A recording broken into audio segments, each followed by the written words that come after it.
Welcome to the Deep Dive.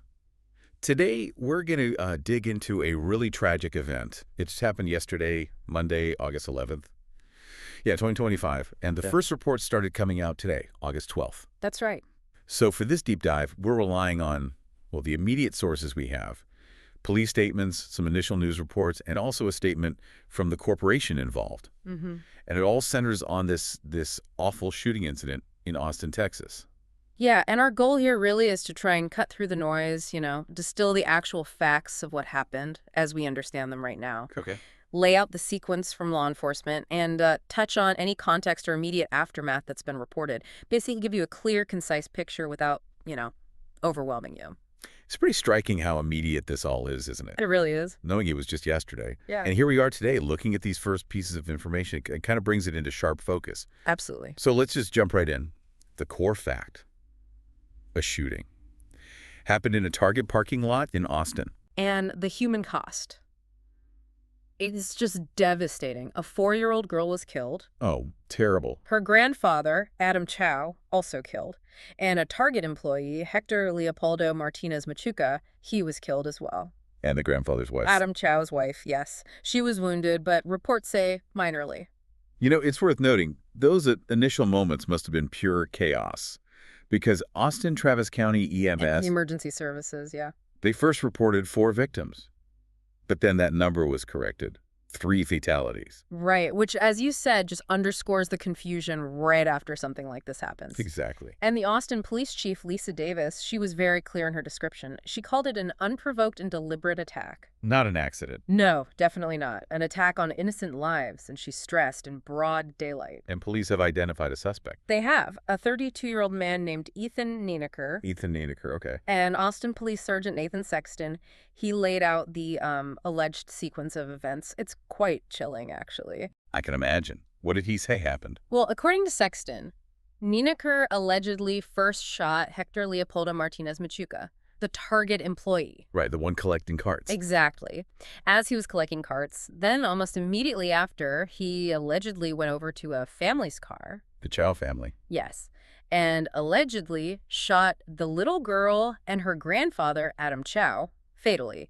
He also wounded Adam Chow's wife. And Then allegedly he stole their car. wow, that sequence. Yeah. It's just deeply disturbing. When something seems so random, so violent, you instinctively ask, why? Was there any motive mentioned? That's the really unsettling part. Exit Sexton was asked directly about a motive, and his answer was, well, I'll quote it. He said that he was Jesus, and there was really no reason whatsoever given. It was a completely random choosing of the victims. He said he was Jesus. That's what the sergeant reported, yes. A completely random choosing. It just defies explanation, really. It really does. Mm. And Nieneker's alleged actions, they didn't just stop there in the parking lot. No, apparently not. After fleeing in the stolen car, he reportedly went on to commit other crimes.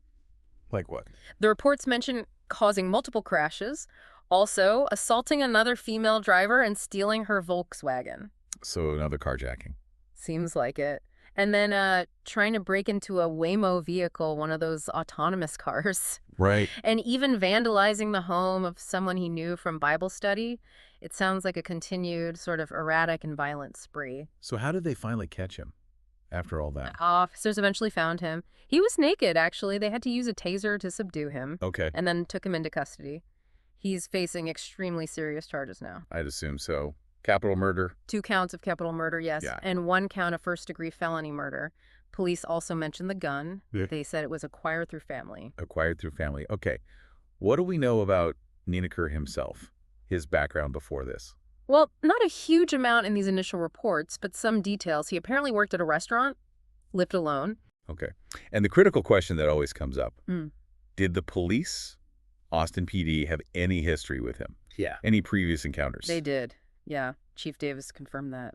What kind of history? She mentioned prior reports involving assault, driving while intoxicated, and significantly, mental health issues. Mental health issues. Did she elaborate on that? No, not on the specifics of the mental health issues, but she made a pretty strong statement. She said, quote, "This man had some serious issues." Various issues. And she added, "There were some serious failures here." Again, she didn't specify what failures, but it's a very pointed comment from the chief. Yeah. It's tough to hear those things together, the randomness, the suspect claiming to be Jesus, And then this history, serious issues, serious failures. It leaves you struggling to process it, doesn't it? Absolutely. It's deeply unsettling. Beyond law enforcement, what about Target? Obviously, their employee was killed. It happened on their property. Did they respond? Yes, they released an official statement. They said, we are devastated by the violence that occurred today. Pretty standard, but necessary response. Yeah. They expressed condolences, naturally, to the families, thanked the first responders, and they pledged support for their own team members, like grief counseling. Right. That makes sense. A community really gets shaken by something like this. You see everyone trying to respond. Definitely. Okay, so we've laid out the immediate facts as reported. Let's just maybe take a step back from them and try to synthesize this. Sure. What we've really looked at is, well, the police calling it an unprovoked and deliberate attack. We have the suspect identified, Ethan Nieneker, and this deeply disturbing claim of a random motive. Right. And when you connect that to what Chief Davis said about his history, the serious issues, the prior mental health reports, and especially her comment about serious failures here, Yeah. that feels significant, doesn't it? It points towards something complex, maybe systemic. It's not just an isolated, random event if there's that kind of background acknowledged by the police chief. So if we ask, what did we really learn here from digging into these first reports? It seems like it's pointing towards this really difficult intersection. Exactly.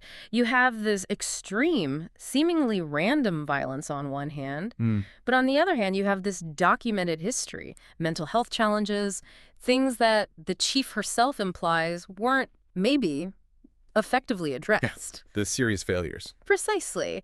That phrase, random choosing of victims, it's terrifying on its own. But when you pair it with serious issues and prior police contact, maybe the key takeaway isn't just the randomness. What is it then, do you think?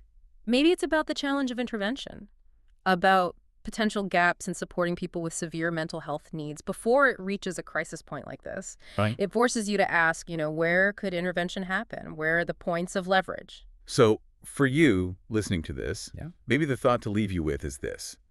This deep dive shows an act that seems almost impossible to explain rationally, but these threads, the serious issues, the serious failures mentioned alongside the suspect's history, they push us to think harder. How can we as communities get better at seeing and addressing those critical gaps in mental health support and intervention long before tragedy strikes?